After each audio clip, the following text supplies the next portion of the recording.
thank you very much po for inviting me here.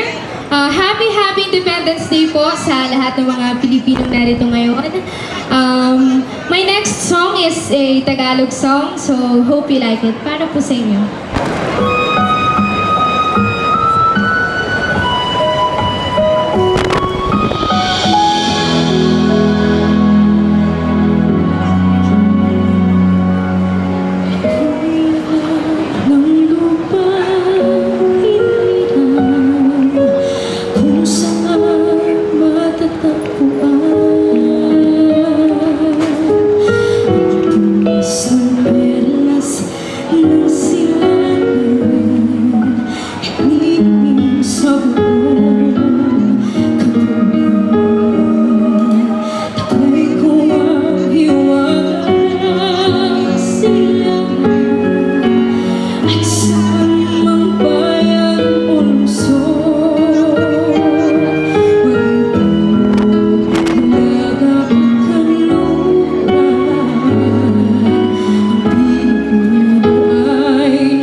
Tindahan